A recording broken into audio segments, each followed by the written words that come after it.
हम सारे जितने भी गांव हैं, मैं चाहता हूं कि एक एक गांव में जरूर किसान चौपाल लगा करके हम किसानों को जो टेक्नोलॉजी है, जो जागरूकता है योजनाओं के प्रति, जो आज आपकी ट्रेनिंग का तीसरा दिन है और आखिरी दिन है और मुझे बहुत खुशी है कि सारे ही दिन सभी जो प्रशिक्षण लेने वाले हैं सभी उपस्थित हैं। तो आप सभी के लिए hi my dear all, I hope आप सभी अच्छे होंगे। वीडियो के माध्यम से मैं सरकार की योजनाओं और विभिन्न विभागों के प्रयासों को आप तक पहुंचाने की कोशिश कर रही हूं और साथ ही उन लोगों से भी आपको मिलाने की कोशिश कर रही हूं जिन्होंने स्वरोजगार को अपनाया, क्योंकि पहाड़ तभी आबाद होंगे जब हम स्वरोजगार की ओर रुख करेंगे। उत्तराखंड का विकास यहाँ के गांवों से ही होगा। आधुनिक यंत्रों, अत्याधुनिक तकनीक और पारंपरिक खेती की समझ ही इस दिशा में परिवर्तन लाएगी। सरकार की योजनाओं से जुड़ना, उसकी बारीकियों को समझना और फिर उस पर अमल करना ही जागरूकता है। वीडियो में आप देखेंगे कि युवा उद्यमी मनोज पांडे ने अपने गांव को एक पहचान देने की सोच बनाई है। गांव वालों का साथ युवा उद्यमी के सपने को साकार करेगा और सोनगांव पूरे उत्तराखंड में मशरूम विलेज के नाम से जाना जाएगा। आजादी का अमृत महोत्सव यानी कि आजादी के 75 वर्षों पर चिंतन, 75 वर्षों की उपलब्धियां और 75 वर्ष पर आत्मनिर्भर भारत बनने के संकल्प के तहत उद्यान विभाग जनपद नैनीताल के प्रयास की एक झलक।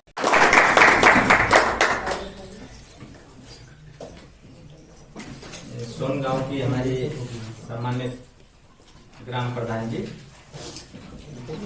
और उनके साथ में एक्स BDC मेंबर महोदया, हमारे उद्यान विभाग के हमारे सहयोगी वरिष्ठ उद्यान निरीक्षक श्री जोशी जी, श्री बिष्ट जी, श्री जीना जी और उनके साथ ही हमारे सहायक विकास अधिकारी जो उद्यान संवर्धन के भीमताल की प्रभारी भी हैं, न्यायिका मैडम, और हमारी जो एक तरीके से जो हमारा यहाँ पर ट्रेनिंग हो रही है या बहुत से ऐसे कार्यक्रम हैं जिसको प्रचार प्रसार देने के लिए हर समय खड़ी रहती हैं, डॉक्टर मंजूषा मैम और यहाँ की सम्मानित मातृ शक्ति, सम्मानित जनता और जनता में हमारे भाई साहब बैठे हुए हैं, केवल एक ही हैं और पांडे जी हमारे। जैसा कि आप सभी जानते हैं कि ये जो कार्यक्रम है हमारा मशरूम उत्पादन का, आजादी के अमृत महोत्सव के उपलक्ष्य में हम लोग इसको आयोजित कर रहे हैं। और ये जो आजादी का अमृत महोत्सव है ये विगत 15 अगस्त से शुरू होकर के और ये 15 अगस्त जो आने वाला है यहाँ तक इसकी जो है वो एक तरीके से जो गाथा है वो चलेगी और इसके बाद भी ये सारा सिलसिला चलता रहेगा।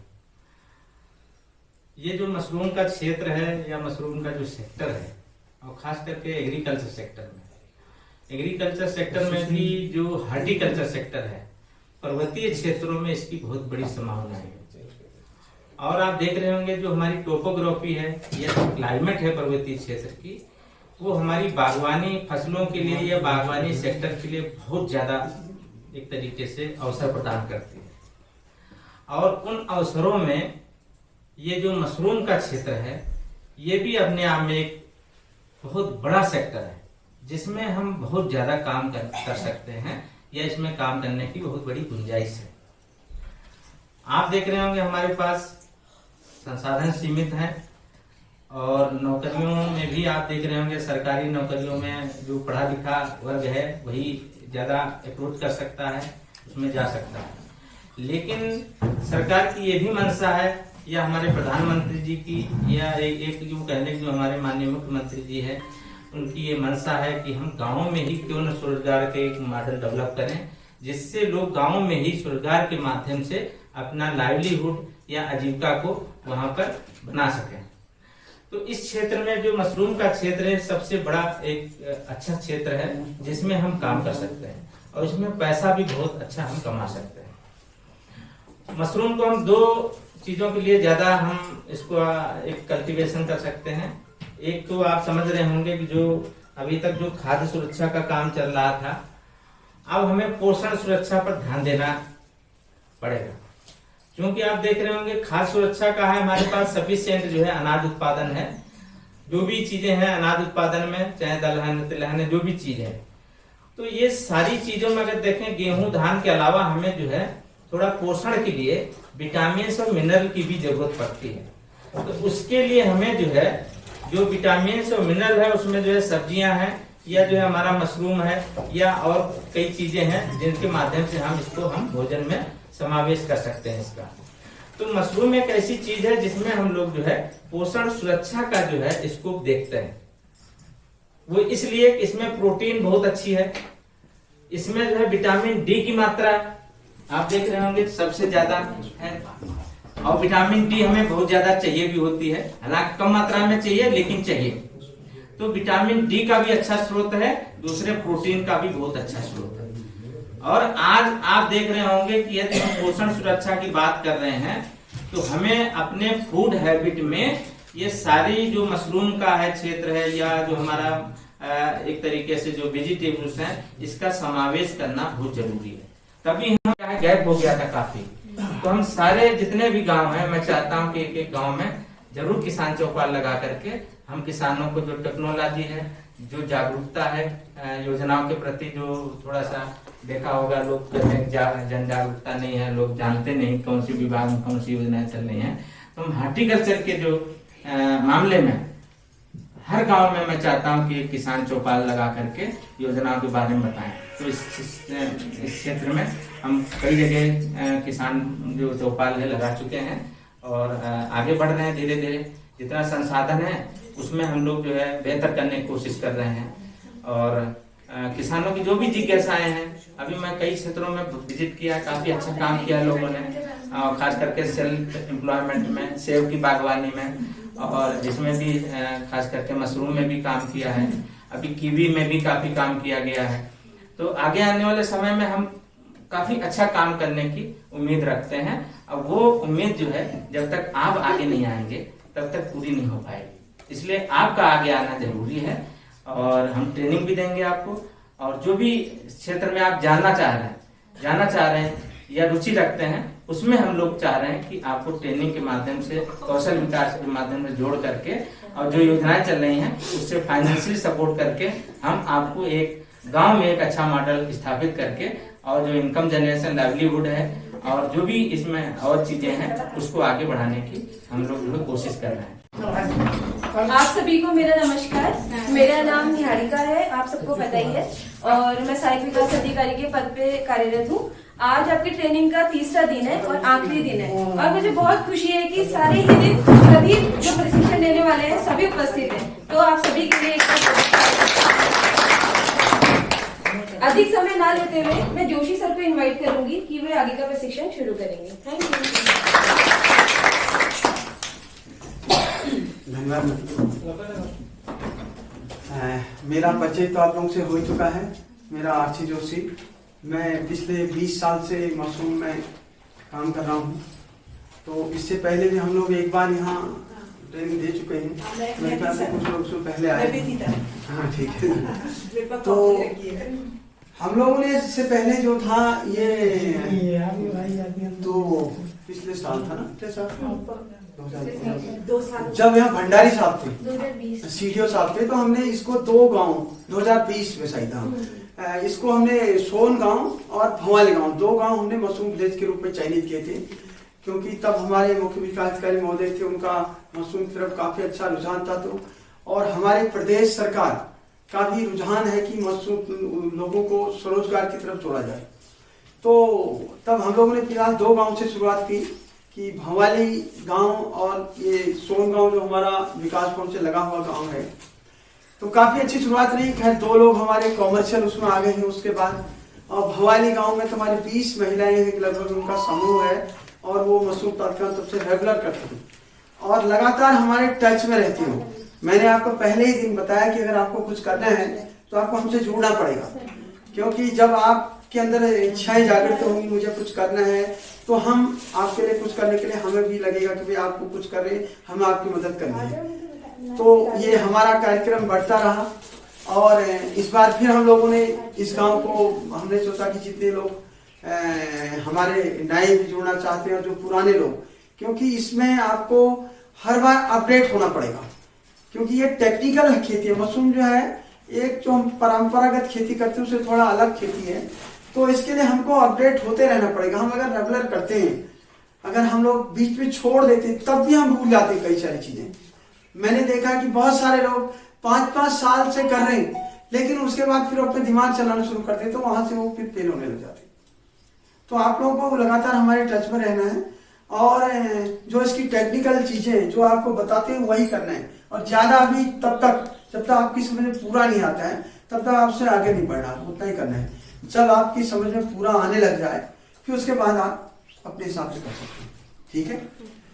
तो आप सभी लोगों का धन्यवाद। मैंने आपको इससे पहले मशरूम की बेसिक जानकारी दी थी, उसके बाद कल हम आप लोगों ने आपका रूम कैसा होना चाहिए, आपको कंपोस्ट किस तरह से लगानी है और किस तरह से आपको स्पॉनिंग करनी है और आपको केसिंग किस तरह से करनी है, ये पूरी जानकारी आपको दे दी है। तो अगर आप लोगों का उसमें कोई सवाल है तो मैं उसमें अभी क्लियर करने के लिए हमारे पास टाइम है, नहीं तो फिर मैंने आपको कल ही बताया था हम ढींगरी मशरूम की ओर आज बढ़ेंगे। बटन में कुछ पूछते हैं आपको? सर जब बीच में हमको अनुभव नहीं होगा तो पूछते हैं।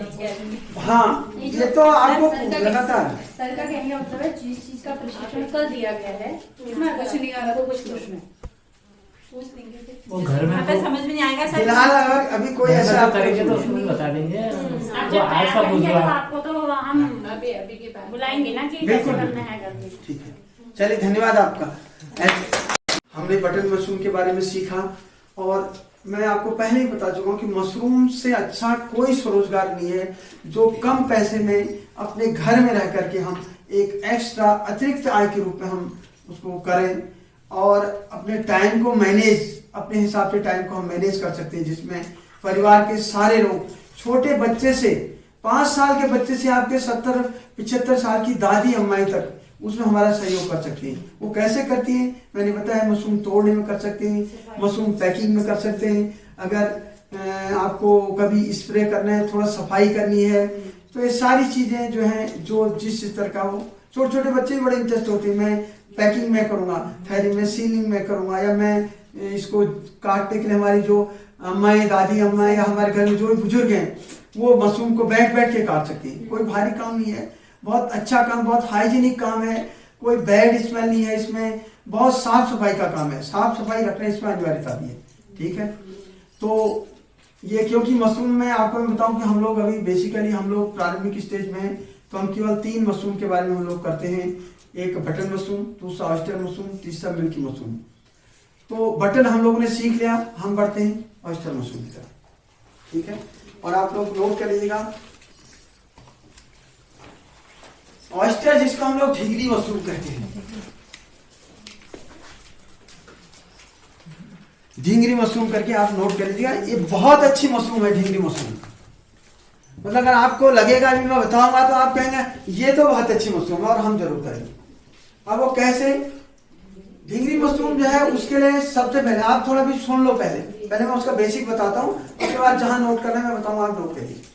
ढींगरी मशरूम जो है बहुत अच्छी मशरूम है, कारण यह है कि इसको हमारे पास जो भी एग्रीकल्चर वेस्ट है, जैसे हमारे पास गेहूं का भूसा, धान की पराली, गन्ने की खोई, मक्के की खोई, दालों का टूटा, जिन एरियाज में कपास होता है, कपास का जो वेस्टेज आता है उसकी खोई अर्थात, और उसके बाद जो हमारे हरे पेड़ पौधे हमारे जिनमें ऑयल नहीं होता है, ऐसे पत्ते जैसे चीड़ में नहीं होगा, बांज में नहीं होगा, जो सॉफ्ट मुलायम पत्ते हैं, उन पत्तियों को सुखा करके भी हम इसको ऑयस्टर मशरूम के उपयोग में ला सकते हैं।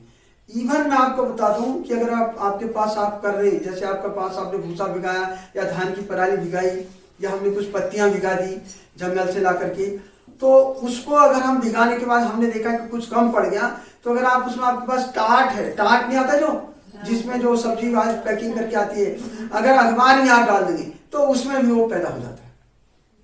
तो बहुत ही अच्छी मशरूम है। इसके लिए हमको सबसे बढ़िया ये है कि हमको कंपोस्ट के लिए किसी ऊपर डिपेंड नहीं रहना। आप अभी तक हम लोग बता रहे थे आपको बटन में आपको कंपोस्ट लेनी पड़ेगी, केवल आपको अपना जो एग्रीकल्चर वेस्ट हमारे पास है, हम लोग खेती बाड़ी से जुड़े लोग हैं, हम पास कुछ न कुछ होता है, हम जो भी हम जौ लगाते हैं, गेहूं लगाते हैं, हम धान लगाते हैं, हम लोग मडवा लगाते हैं, ज्वार बाजरा लगाते हैं, जो भी एग्रीकल्चर से वेस्टेज निकलता है उसको हम ढींगरी मशरूम में उत्पादन में उपयोग में लाते हैं उसमें। ठीक है, तो आपको करना क्या है, केवल आपको स्पॉन की व्यवस्था करनी है। स्पॉन आप हमसे ले सकते हैं, आप चाहे तो पंतनगर यूनिवर्सिटी से ले सकते हैं। हमारे पास बहुत सारी कॉमर्शियल यूनिट्स हैं जो मशरूम का स्पॉन का इकाई का स्पॉन का उत्पादन करते हैं। और अगर जो अल्मोड़ा क्षेत्र में हमारा एक विवेकानंद भारतीय कृषि अनुसंधान संस्थान हवालबाग में, वहां पर भी स्पॉन तैयार होता है। उसके अलावा बहुत सारे लोग हमारे दिल्ली आसपास के जो एरिया है वहां से भी स्पॉन मंगा लेते हैं। तो देहरादून में हमारी बहुत सारी यूनिट हैं। तो आजकल तो इतनी सुविधा है कि बस में रख देते हैं, शाम को सवेरे पहुंच जाता है। तो अगर आप हमसे लेंगे तो हम आपको 50% सब्सिडी में उसका स्पॉन भी उपलब्ध कराएंगे। ऑयस्टर का मशरूम और मिल्की मशरूम का स्पॉन हम एक आदमी को 25 किलो तक मशरूम 50% सब्सिडी में उपलब्ध कराते हैं। ठीक है, उसके लिए आपको करना क्या है, आपको हम अपनी डिमांड भेज दें, अपने पूरे आपके जो समूह के लोग या आपके गांव के जो और लोग हैं जो जितना करना चाहते हैं वो हमको एक डिमांड दे दें कि हमको ढींगरी मशरूम का स्पॉन की आवश्यकता है और इतना इतना केजी, तो हम आपको 50% राज्य सहायता स्पॉन उपलब्ध कराएंगे। ठीक, तो इसके बाद मैं आपको बताऊं ढींगरी मशरूम को करना एक और फायदा हमको, वो फायदा ये है कि बटन मशरूम कब होती है बताइए, बताया था आपको जाड़ों में। और कितना टेम्परेचर चाहिए, 15 से 18 डिग्री सेंटीग्रेड में। लेकिन ऑयस्टर मशरूम हम लोग 32 डिग्री सेंटीग्रेड तक पैदा कर सकते हैं और 14 डिग्री से 32 डिग्री सेंटीग्रेड तक हम लोग ऑयस्टर मशरूम पैदा कर सकते हैं। इसमें लगभग 32 वेराइटीज हैं जो जाड़ों में भी पैदा हो सकती हैं और मिड में भी और गर्मियों में भी। तो हम जैसा जैसा आपका मौसम होता है उस हिसाब से आपको स्पॉन का इसका जो बीज होता है जिसको स्पॉन बोलते हैं वो हम आपको उपलब्ध कराते हैं।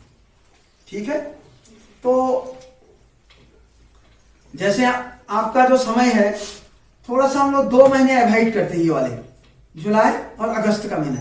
वो क्यों, कल बताया था कि इसमें जो है कि जो कीड़े मकोड़ों का प्रजनन काल होता है, तो ये क्या करते हैं कि मशरूम में एक तरह की माइसिलम जब फैलता है तो एक तरह की स्पेशल गंध आती है उसमें, तो कीड़े मकोड़े बहुत जल्दी उसकी तरफ भागते हैं, जैसे मूरे, मच्छर, मक्खियां। इसीलिए हम लोग उसे बचने के लिए दरवाजे खिड़की में जाली भी लगाते हैं। आपको जब कल रूम का बताया था मैंने, उसमें आपको बताया था कि हमारा कमरा कैसा होना चाहिए। तो उसमें क्या होता है कि जब मक्खियां या मूरे, मच्छर, कोई भी हमारे कीड़े मकोड़े अंदर घुसते हैं तो वो मशरूम के बैगों में बैठते हैं और उसके बाद वहां अंडे देते हैं। तब तक तो कोई दिक्कत नहीं है, लेकिन जब अंडे से जो लार्वा पैदा होता है तो वो लार्वा हमारी फसल को बहुत नुकसान पहुंचाता है। तो वो क्या करता है, बल्कि आपका ऑयस्टर में तो अगर आप लोग आजकल ऑयस्टर कहीं देखेंगे तो उसको बहुत सावधानी से, जंगल में भी आप लोग जो जंगली मशरूम तो हमने कल ही बताया खाना नहीं है, लेकिन आप लोग इस समय क्या देखते हैं उसके अंदर जो गिल्स होती है पीछे से, गिल्स में बिल्कुल फिट, खांचे में फिट रहते हो, दिखते भी नहीं। तो इसलिए 2 महीना हम लोग ढींगरी मशरूम आपको अवॉइड करते हैं कि आप लोग थोड़ा इसमें मत करें। लेकिन सितंबर से आपका मई तक का बहुत बेस्ट टाइम आपके लिए, पहाड़ों के लिए। हमारा करना कैसे है, हमारे पास जैसे हमने ऑयस्टर मशरूम करनी है तो ऑयस्टर मशरूम मैं सबसे पहले मैं आपको बता दूं कि ऑयस्टर मशरूम की जो न्यूट्रिशन वैल्यू है वो बटन से भी अच्छे उसमें, और करना इतना इजी है कि जितना हम लोग, जैसे हम लोग ये करते हैं, क्या साग सब्जी लगाते हैं हम लोग, जैसे बंद गोभी लगा रहे हैं, फूल गोभी लगा रहे हैं, बैगन लगा रहे हैं, टमाटर, शिमला मिर्च जो भी लगा रहे हैं, अगर आप लोग इस तरह से 10-20 बैग भी अपने घर में लगाएंगे तो आपको कहीं से मशरूम खरीदने की जरूरत नहीं पड़ेगी। उसके लिए हमको क्या करना है कि जो भी हमारा एग्रीकल्चर वेस्ट है, ज्यादातर इसमें क्या है इजीली अवेलेबल जो है गेहूं का भूसा। गेहूं का भूसा हम लोग अगर हमारे पास है तो ठीक है, नहीं तो हमने बाजार से मंगा लिया। ठीक है, भूसा हमारा आ गया, स्पॉन के लिए आपने हमको डिमांड कर दी। अब क्या करना है, आपको एक 100 लीटर का ड्रम ले लीजिएगा।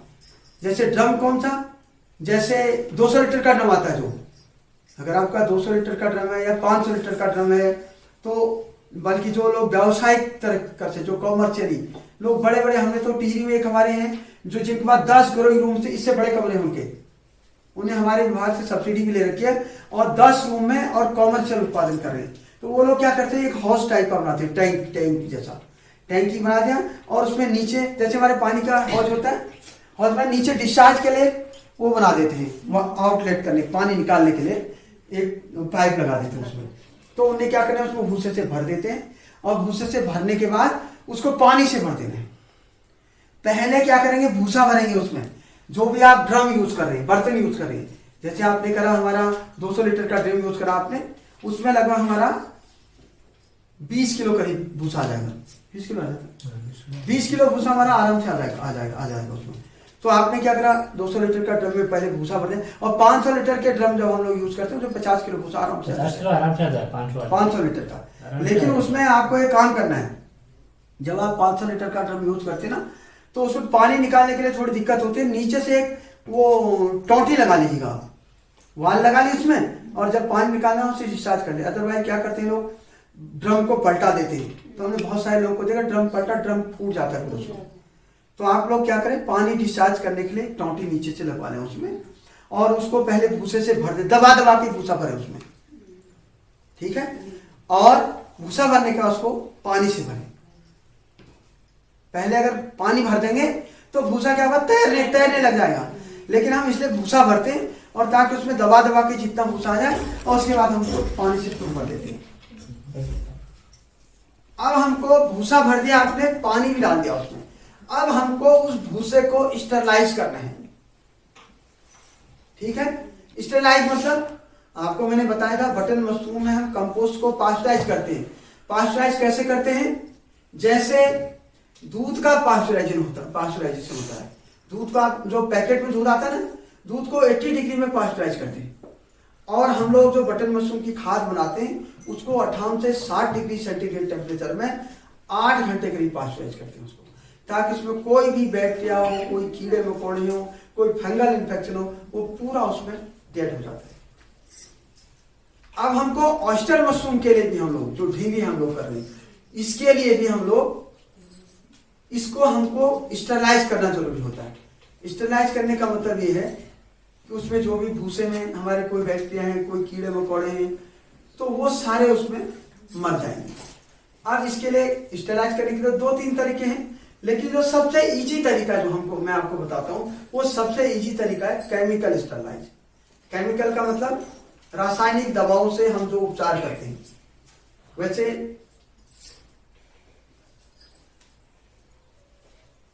रासायनिक दवाएं, आपको कल एक दवा नोट कराई थी, कौन सी, फार्मलिन। सबसे मोस्ट जो दवा इसमें उपयोग होती है बटन मशरूम में, भले बटन मशरूम हो, ढींगरी हो या मिल्की हो, वो फार्मलिन, जिसको फार्मल्डिहाइड भी बोलते हैं, फार्मलिन। और एक दवा हम लोग और यूज करते हैं, कौन सी कल बताई थी, जो बताओ क्या, मेटालेक्सिन लोग करा ना,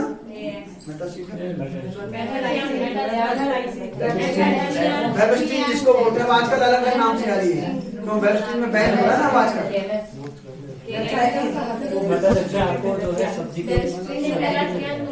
हाँ, मेलाथियन भी आएगी, में भी हो जाएंगी और ढींगरी में आएंगी और मिल्की में भी हो जाएंगी। केएमएस तो खाली हम लोग जब बटन मशरूम धोते हैं उसमें यूज आते हैं, यहाँ वैसे जरूरत नहीं पड़ेगी उसकी, ठीक है। तो आपको क्या करना है, आपने भूसा भिगा दिया, ड्रम में पानी भर दिया। अब हमारे पास जो फॉर्मल्डिहाइड हम पहले से लाए हैं, फॉर्मलिन जो मैंने बोला, उसको क्या करना है, 125 ml पर 10 लीटर पानी में,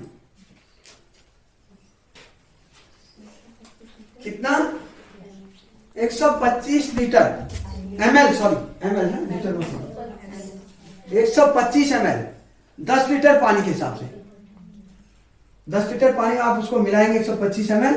और इसमें जो हमारी चाय का चम्मच होता है ना, चाय के चम्मच से 1.5 चम्मच वेबस्टीन, यानी कि 7.5 ग्राम, 7.5 ग्राम वेबस्टीन कितनी आती है, एक जो चाय की चम्मच होती है उसमें 5 ग्राम वेबस्टीन आती है। अब आपके पास तोलने का इतना छोटा तो होगा नहीं, तो आप क्या करेंगे, चाय का चम्मच यूज करेंगे, 1 चम्मच डाला, उसके बाद आधा चम्मच, अब लेकिन बेबिस्टिन को आपको एक चीज बताऊं, उसको अगर डायरेक्ट पानी में डालेंगे तो उसमें गांठ बन जाती है।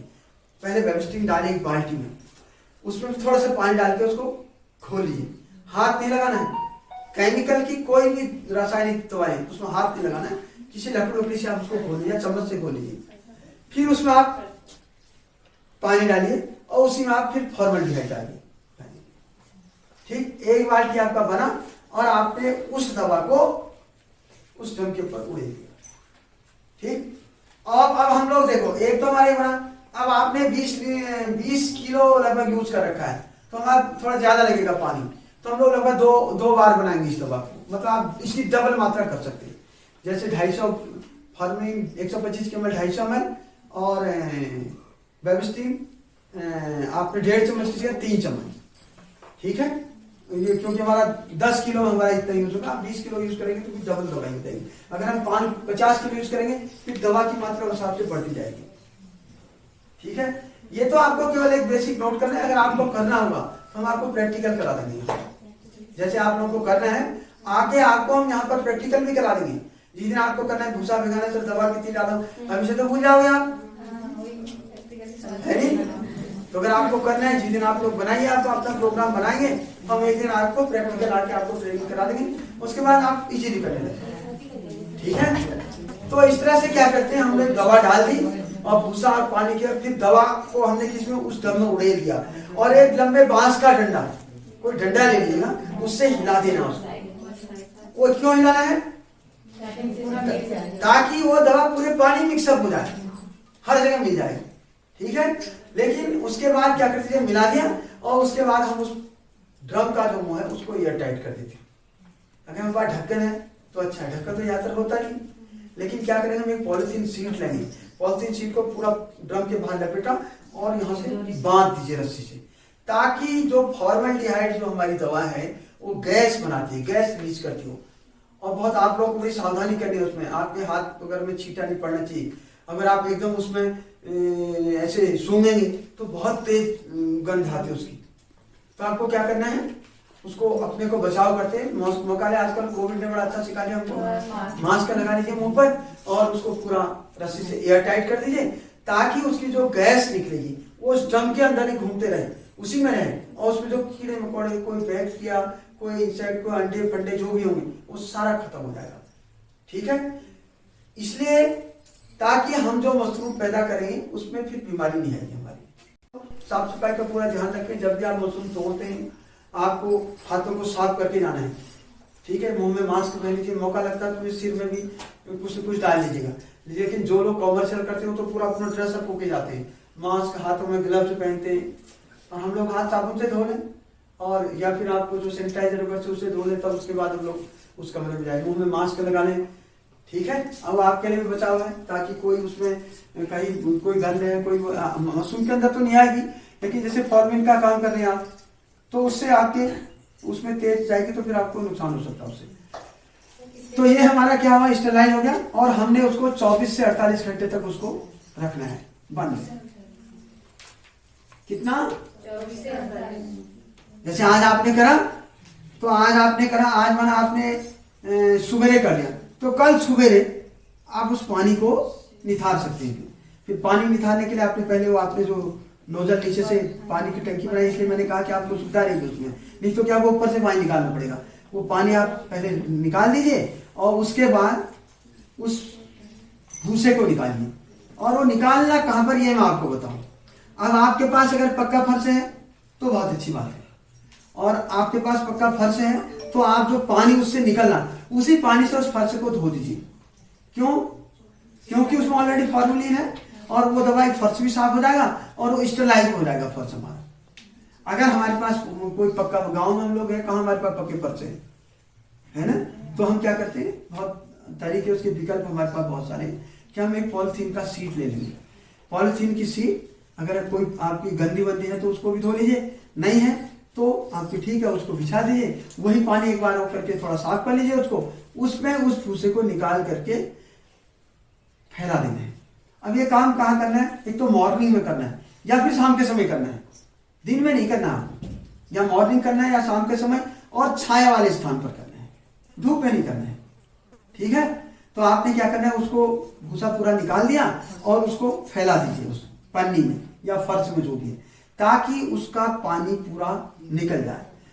अब आपको मैं बताऊं कि यहाँ पर हमको बड़ी सावधानी करनी है। मशरूम ऑयस्टर में लोग फेल होते हैं, कब होते हैं कि हम पानी निकालने में, जब पानी को हम लोग उसको करते हैं, हम लोग जल्दी रहते हैं ना, हम लोग बहुत जल्दीबाजी में, अरे हो गया, ये तो हो गया, वो सूख गया, ये इसको जल्दी से कर देते हैं इसको। कई लोग तो होते हैं यार जल्दी करो, खत्म करो, मुझे दूसरी जगह जाना है। ये नहीं करना है। मशरूम में आपको जो भी काम करना है पूरा धैर्य के साथ करना है और अपने धैर्य को बनाए भी रखना है। इसलिए कि मशरूम में कई तरह की प्रॉब्लम्स आती है, क्योंकि फंगस है तो फंगस में दिक्कत आती है, बहुत सारी दिक्कत आ सकती है। लेकिन आपको घबराना नहीं, आप हमको तुरंत कॉल करें कि सर हमारे यहाँ ये प्रॉब्लम हो रही है, इसको हम कैसे सॉल्व करें, तो हम तुरंत आपको उसका उपचार बताएंगे। ठीक है, आपको घबराना नहीं है। आपका लेट हो रहा है या कोई दिक्कत आ रही है या कोई बीमारी है, उसमें घबराने बिल्कुल नहीं। और उसका कई बार हम लोग भी तो बहुत मतलब खराब हुई फसल, उसको हम लोग मैनेज करके उसको सही उस पर ले आते हैं। बल्कि आजकल तो जमाना यूट्यूब का है या मतलब आपका व्हाट्सएप का, तो हम वीडियो कॉल करके भी लोगों को, मैं तो आपको बताऊं, मैं उत्तरकाशी तक गया था। मैं उत्तरकाशी 3 बार में 3 साल में लगातार गया था। तो मैं उत्तरकाशी को लोगों को भी यहाँ से टैकल करता था। पिथौरागढ़ मुंशियारी वाले मैडम को यहाँ से फोन कर रहा हूँ, उनका फोन आता है मेरे पास, मैं यहीं से बता रहा हूँ कि आप कैसे चेक करो, आप फोटो भेजो या मुझे वीडियो कॉल करके कराओ। तो हम लोग ऐसे फोन पर भी करते हैं, वैसे भी मदद करते हैं। आप लोगों के साथ ऐसी दिक्कत नहीं, क्योंकि आप तो हमारे आप साथी हैं, नजदीक में ही हैं, जो जब आप कहेंगे हम तब आ जाएंगे, कोई ऐसी दिक्कत आपको नहीं आने वाली।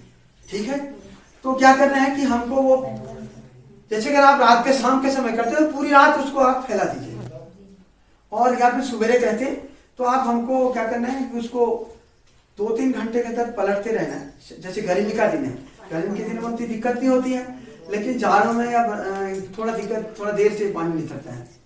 तो कई सारे लोग तो क्या करते हैं, चारपाई में भी डाल देते हैं, लेकिन चारपाई तो उतनी होगी नहीं हमारे पास, निवाड़ वाली चारपाई में सुखाते हैं लोग, ताकि पानी ड्रेन आउट हो जाए। लेकिन वो उतना तो हमारे पास होगी नहीं सुविधा, लेकिन हम लोग अपने जो पक्का फर्श है या पॉलिथीन शीट है उसी में पलटा लेते हैं। और पानी को हमने ऐसा रखना है कि जो हमारे, हम लोग ऐसे अगर उस भूसे को लें, आप उसको, आपको कम से कम एक, जैसे आप सुबह करा तो शाम तक, या रात को करा कल सुबह तक, तो कम से कम आपको सुखाना पड़ेगा, उसको पानी को निथारना पड़ेगा। और इतना पानी उसमें रहे कि आप अगर उस भूसे को हाथ में लेंगे तो आप हथेली में गीला नहीं लगना चाहिए, मतलब पानी नहीं होना चाहिए, आपको नमी लगनी चाहिए उसमें, कंपोस्ट भूसे में नमी हो, लेकिन पानी नहीं निकलना। पानी तो बिल्कुल यहाँ ड्रेन आउट यहाँ नहीं दिखना चाहिए। हाथ में पानी जैसे करेंगे तो बहुत पानी नहीं होगा, तो हाथ में भी पानी की परत है, ऐसा भी नहीं हो। जैसे उसके अंदर आप लोग ये समझते होंगे कि नमी रहे और पानी निकल जाए पूरा, ताकि उसमें हम लोग जब स्पॉन मिलाएंगे, जब नमी ज्यादा होगी तो क्या दिक्कत होती है, वो जो हम बीज इसमें जो स्पॉन जिसको हम लोग बोलते हैं उसमें मिलाएंगे, तो वो जो उसमें फंगस होती है, स्पॉन क्या होता है, गेहूं के बीज पर तैयार होता है। जनरली ज्यादातर कॉमर्शियल रूप में जो करते हैं गेहूं के बीज में होता है, लेकिन वैसे ये क्या होता है, मक्के में, मडवे में, ज्वार में, बाजरा में, ये कई अनाजों में तैयार होता है। लेकिन हम लोग ने सबसे बेस्ट का मक्का बहुत बड़ा है और बाजरा ज्वार जो है छोटा होता है। तो गेहूं क्या स्टैंडर्ड साइज होता है, छोटा है ना बड़ा है। तो ज्यादातर जो कॉमर्शियली इसका जो स्पॉन बनता है वो गेहूं के बीज पर बनता है। तो अगर आप उसे स्पॉन मिलाएंगे तो आपका क्या होगा, पानी अगर ज्यादा होगा तो फंगस मर जाएगी। तो हमको जैसे आप लोग कंपोस्ट बटन करेंगे तो आप लोग देख रहे हैं जैसे बटन में नमी लगभग उसको 65-66% नमी उसमें होनी चाहिए। 65-66% नमी का मतलब आप लोग लगेंगे, आपको नम तो लगेगा, लेकिन हथेली में पानी नहीं लगेगा, रुकेगा नहीं पानी। ठीक है, तो इतना करने तक हम उसको निथार लेते हैं। और उसके बाद अब आपका आता है बिजाई का, बहुत महत्वपूर्ण है, क्योंकि इतना तो आपने कर लिया। अब बिजाई करने के लिए जैसे हमारा भूसा निथर गया और हमने स्पॉन मंगा ले, और इसके लिए पर्टिकुलर साइज के बैग भी हमको जरूरत पड़ेगी। बैग क्या, जैसे हम मशरूम में हमको बटन में हम लोग कौन से बैग मंगाए थे, हमने साइज दिखाया था आपको, बताइए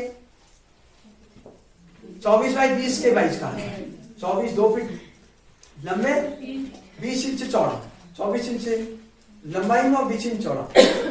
ठीक है, लेकिन इसके लिए क्या होता है, इसको हम लोग 16 इंच चौड़ाई में और लंबाई में 24-26 लटकाए। लंबाई में तो इसके बहुत बड़े बड़े तक बनते हैं, लेकिन सिलेंड्रिकल बैग बनता है इसका, गैस का सिलेंडर होता है, चौड़ाई तो कम है और लंबाई ज्यादा।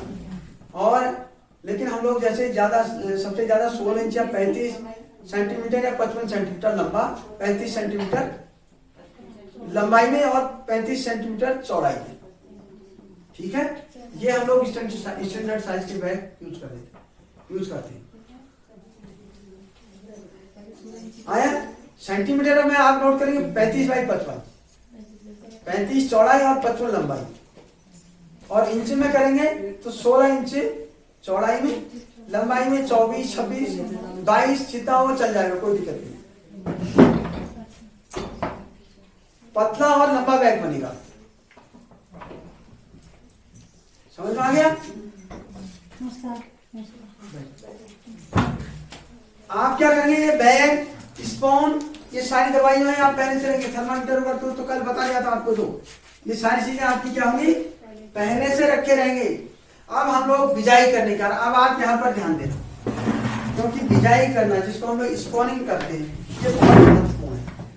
अब हम क्या करेंगे, सबसे पहले हम लोग एक टब ले लेंगे। टब बना प्लास्टिक का टब आता है या कोई चौड़ा बर्तन, हम अगर टब नहीं है तो हमारे पास परात कोई है वो कर लेंगे, लेकिन साफ होना चाहिए। उसमें हम लोग जो बीज है इसका, जो स्पून है, उसको हम लोग पहले उसको बीज को उस टब में निकाल लेते हैं पॉलिथीन से। हाथ धो लेने, हाथ साबुन से पहले धोने। सफाई तो पहले बता रखा आपको कि साफ सफाई का ध्यान रखना है। तो आपको क्या करना है, वो जो इसका स्पून होता है ना, जो मैंने बताया गेहूं के बीज पर बनता है, वो दाने आपस में बहुत चिपके होते हैं। तो हम क्या करते हैं, उस बीज को उसमें निकालते हैं और हल्के हाथ से दानों को अलग करते हैं। रगड़ना नहीं है, अगर आप जोर लगाएंगे तो उसमें जो फंगस है वो निकल जाएगी। हल्के हल्के हाथ से दानों को निकाल दें, अलग अलग कर लें।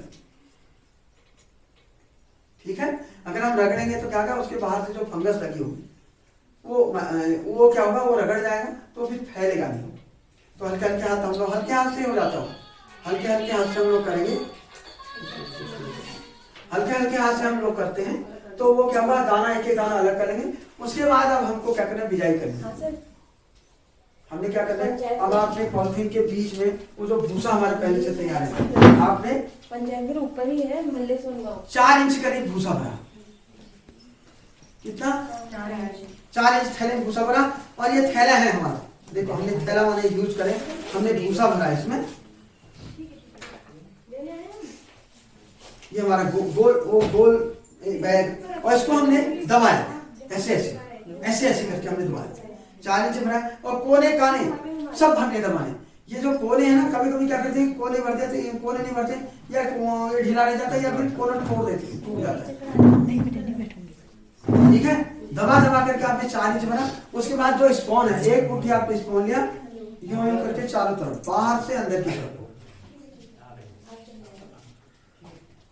ये क्या, सरफेस स्पूनिंग हम लोग करते हैं, सरफेस स्पूनिंग इसको बोलते हैं। एक तो मिक्सी स्पूनिंग होती है, जैसे बटन हम लोग मिला देते हैं, और इसमें क्या है, सरफेस स्पूनिंग। इसको हमने डाला और क्यों बैग को आपने फोल्ड कर लिया, आपने भूसा डाला, दबाया और एक मुट्ठी दीजिए, बाहर से अंदर की तरफ को आप बीज डालेंगे इसमें। ठीक है, उसके बाद आपको फिर भूसा डाला, 3 इंच करीब, फिर भूसा डाला, फिर दबाइए। हर बार आपको उसको हल्के हाथ से दबाना। ठीक है, फिर एक मुट्ठी बीज डालिए, फिर आप 3 इंच डालिए, फिर स्पून डालिए। कब तक करना है ऐसा, जब तक आपका थैले का मुंह बंद करने के लिए इतना छोड़ दीजिए बस। मतलब आपका बैग की लंबाई कुछ भी हो, 24 इंच हो, 26 इंच हो या 22 इंच हो, आपने भरा पूरा दबा दबा करके, और इतने तक हर बार आपने 3-3 इंच भूसा डालना है और एक मुट्ठी स्पून डालना है। और इसको पूरा मुंह, इसमें स्पून ज्यादा लगता है। अगर आप 1 मिनट सर, पहले 4 इंच में डालना है सबसे नीचे। हाँ पहले ना, हाँ, फिर 3-3 इंच में डालिए। फिर सबसे ऊपर सरफेस में जब आप पर करेंगे तो सरफेस में भी थोड़ा सा बीज डाल दीजिए। सबसे ऊपर अगर हम लोग डालते हैं जल्दी, बटन में भी हम लोग कहते हैं कि सरफेस को आप 15-20 दाने बीज का डाल दें, ताकि वो एकदम उससे फैलता है, मैक्सिमम जल्दी रन करता है उससे। अब आपको एक चीज और बताऊं, थैला भरते समय आप हर बार थैले को जैसे दबाइए और जैसे आपका थैला ऐसे ऐसे उसको पटकाइए और थैले को जैसे आपका थैला फिर उसको गोल शेप भी देना है। हम लोग ऐसे भरें, पटकाएंगे, दबाएंगे और गोल शेप, और जोर से नहीं दबाना, हल्के हाथ से दबाना। दबाने का मकसद ये है कि जो हमारा कंपोस्ट जो भूसा ढीला है वो एक तो कंपैक्ट हो जाए, दब जाए थोड़ा, और दूसरा जो स्पॉन उसके टच में आ जाए। इसके बहुत तरीके हैं, आपको हैंगिंग करने के भी बहुत तरीके मैं आपको बताऊंगा, लेकिन आप पहले स्पॉनिंग तो कर लो थैलों में। अभी तो भूसा निकाल के एक ही थैला तो भरा है अभी, है ना, तो बाकी के थैले भरने हैं अभी। अब देखो, अब आपने थैला भरा और फिर देखो अभी थोड़ा छूटा है हमारा। अब हमने क्या करना है, 4 5 6 यहाँ कर देना, 1 2 3 4 5 ऐसी एक निकाल या कोई पेन ले लीजिएगा, ठीक है। उसको फॉर्मेलिन से स्टरलाइज करना है। जो फॉर्मेलिन बनाते घोल बनाएंगे, थोड़ा सा घोल आप एक बोतल में बना के रख लीजिए उसको। तो उसको क्या करना है, इसमें डिप करना है, साफ मतलब यूज करना है एकदम। कोई भी चीज हमने इसमें बिना स्टरलाइज के यूज नहीं करनी। आपने 1 2 3 4 5 1 2 3 4 5 6 कर दिया, ठीक है। और ये जो कोने हैं ये, इनको भी कैंची से काट दीजिए थोड़ा थोड़ा, ताकि यहाँ से एरेशन भी होगा और अगर हमारा मॉइस्चर बनेगा तो यहाँ से निकल भी जाएगा, ठीक है। अब हमने जिस तरह से ये सारे बैग करें, इस तरह से हमने सारे बैग बिजाई कर लिया, उसको स्पॉनिंग कर लिया हमने, और उसके बाद उनमें छेद कर लिए और सारे बैगों को हमने इस तरह से तैयार कर लेना है। और ये हमारा जो हमने 10 किलो 20 किलो 50 किलो जो भी भूसा हमने बिकाया था, हमने उसको जैसे आपने पहले एक पैकेट खोला था स्पॉन का, फिर दूसरा पैकेट खोला, जो लगा, पहले नहीं खोल देने सारे पैकेट, पहले एक ही पैकेट खोलना है, क्योंकि जल्दी कंटेमिनेट होता है। अगर आपको पहले एक पैकेट आपने खोला और उसके बाद दूसरा पैकेट खोला आपने, जब ये खत्म होगा तभी दूसरा खोलेंगे, और छाया में रखेंगे, धूप में नहीं रखेंगे स्पॉन को। इसलिए आपको बिजाई जब भी करनी है, या तो मॉर्निंग करनी है या शाम के समय करनी है, और छाया वाले स्थान में करनी है, ठीक है। तो आपने इस तरह से सारे बैगों को आपने बिजाई कर लिया, और इन बैगों को आपने, जैसे आपने बटन मशरूम का मैंने रूम बताया था, बटन मशरूम की वजह से हमारे लिए, हमारे पास जैसे कमरा पहले से तैयार रहेगा, स्टरलाइज उसको भी करना है। पहले आपको बताया मैंने कल, उसको स्टरलाइज फॉर्मल्डिहाइड से कैसे करेंगे करके, तो उस तरह से स्टरलाइज करेंगे, बंद रखेंगे, फिर 1 घंटा पहले खोलेंगे उसको। जब आपके थैले बंद हो जाएंगे तैयार, तो इसको फिर हम रूम के अंदर ले आएंगे। अब इसके लिए हमारे पास 2-3 तरीके हैं। पहला तरीका तो हमारा जो बटन मशरूम का जो हमारा रूम बना हुआ ऑलरेडी, तो हम उसको रैक में वैसे ही रख सकते हैं। कैसे? जैसे हम बटन मशरूम के बैग रखते थे, उस तरह से हमने सारे बैग जो हमारे बैग थे उसमें रैक में रख दिए। हमारे रैक तो बने हैं ऑलरेडी, लेकिन अगर आपके पास रैक नहीं बने हैं, या फिर आपने बटन नहीं किया, डायरेक्ट शो कर रहे हैं, आपको रैक बनाने में भी खर्चा लगेगा, नहीं करना है आपको, तो हम उसको हैंगिंग कर सकते हैं। अब हैंगिंग करने के भी बहुत तरीके हैं। हैंगिंग करने के लिए एक तो फिर आपको नायलॉन की रस्सी लेनी पड़ेगी, ठीक है। और आपको जैसे हम लोग जैसे माने इस कमरे में कर रहे हैं, तो इसमें अब हमारे पास थोड़ी सी दिक्कत ये है कि हम कैसे करेंगे। अब लोग करते क्या है, जैसे हमने एक यहाँ पर कोई लकड़ी का गुटका उनका पहले ड्रिल करा लिया और इधर भी करा लिया, और उसके ऊपर हमने एक बांस की बल्ली लगा दी, या कोई पाइप लगा दिया, या कोई लकड़ी लंबी सी, मतलब जो भी हमारे इजीली अवेलेबल हो। कहने का मतलब यहाँ मतलब आप लकड़ी उसमें, मतलब जैसे हम लोग वो लगाएंगे ना, जैसे हम वो नहीं घर में पर्दे लटकाने के लिए करते हैं, तो यहाँ हमने ड्रिल करा के लगा दिया, इधर भी लगाना, आपको तोड़ फोड़ नहीं करनी पड़ेगी, और उसी में आपने बल्ली डाल दी। और इसमें क्या है, हमने रस्सी लगाई। अब रस्सी को 3 वाली रस्सी बनाएंगे। अब मैं कैसे समझाऊंगा आपको, हमारे पास बोर्ड है, आपने देखा है रस्सी वाला गांठ लगा लेते, मतलब हाँ 2-2 मतलब आप लगाओ कि लगभग 2-2.5 फीट में एक गांठ लगा लेंगे, 3 रस्सियां बनाएंगे और गांठ लगा लेंगे। कई बार लोग तो उसमें क्या करते हैं, बीच बीच में इस तरह से लकड़ी का वो भी लगा लेते हैं। हाँ, जैसे ये बना लिया, इसमें हमने एक बैग रखा, फिर गांठ लगा ली, फिर लकड़ी, फिर वो रख लिया।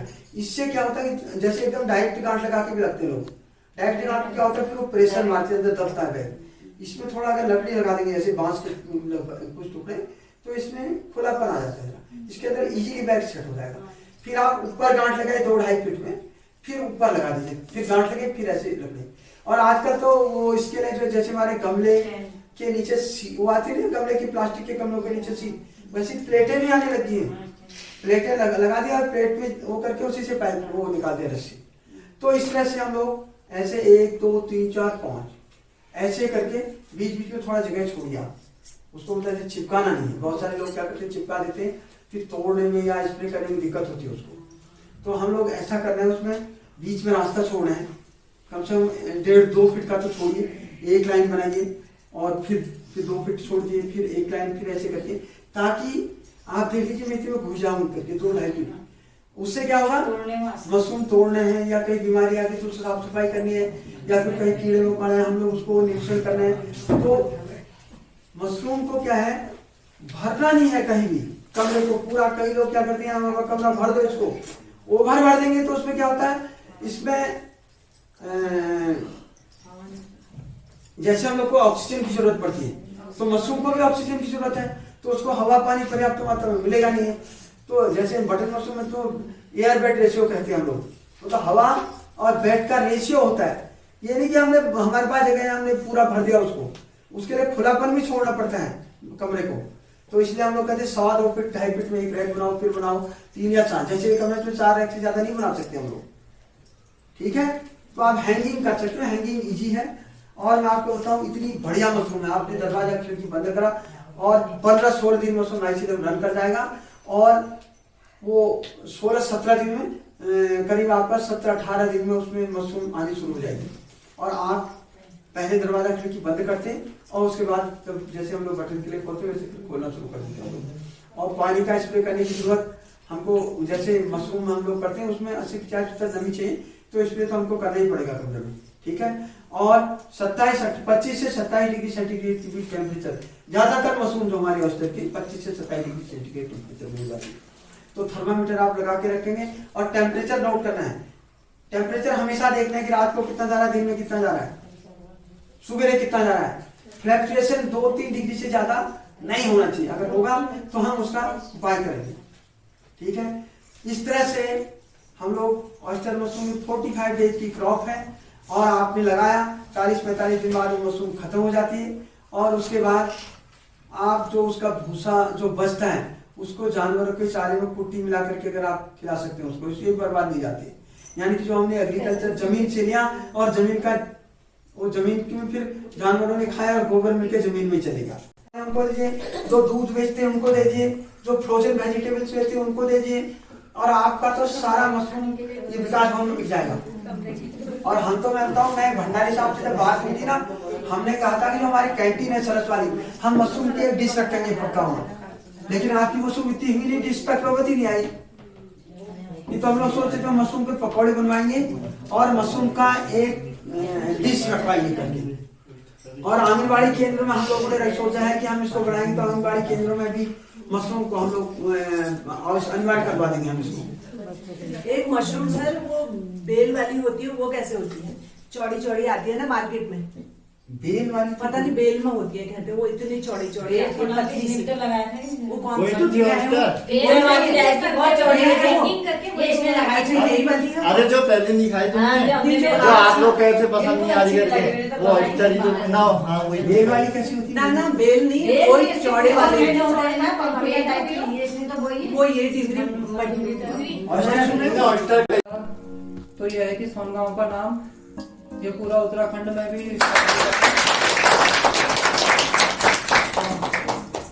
और इसके बाद एक काफी बड़ी योजना है जिसके बारे में मुझे पता चला है अभी। मैं उसके बाद पोषण युक्त भारत की जो वो है वो शुरुआत करने वाला हूँ। उसमें भी मैं मेरा नाम को वो चयनित किया गया है, वो जस्ट अभी 1 साल या 2 साल में शुरू हो जाएगी। तो वो हम सब लोगों ने मिलकर उसको वहाँ तक पहुँचाना है कि सोनगांव का नाम हमारे जिले में, हमारे राज्य में और साथ साथ इसके पूरा देश में हमारे गांव का नाम है। इसमें वो मैं इसको अकेले तो नहीं कर सकता हूँ, बट ये है कि आप सभी लोग को इसमें मेरा सपोर्ट करना पड़ेगा। तो आप लोग का नाम भी आएगा, साथ में हमारा भी आएगा, हमारे क्षेत्र का आएगा। इसी के साथ ज़्यादा न कहते हुए सभी लोग का धन्यवाद। हम लोगों की अपेक्षा है कि हम आपसे एक आग्रह भी करेंगे कि जैसे हमारे आपके गांव में 2 ग्रोवर मशरूम उत्पादन कर रहे हैं, तो उसी प्रकार आप सब लोग भी इसको आगे बढ़ाइए और अपना सोनगांव का नाम रोशन करिए, सोनगांव का नाम बढ़ाइए, क्षेत्र का नाम बढ़ाइए। मेरी खोज जारी रहेगी, ऐसी ही वीडियोस लाती रहूंगी। आज के इंस्टेंट इंटरटेनमेंट के समय में आप सभी लोगों का non entertaining channel Manjusha and influencer से जुड़े रहना मेरी इस जर्नी को एक मोमेंटम देता है। आपके कमेंट्स मुझे मोटिवेट करते हैं। आप सभी का दिल की गहराइयों से आभार। फिर मिलती हूँ। Stay blessed, stay positive.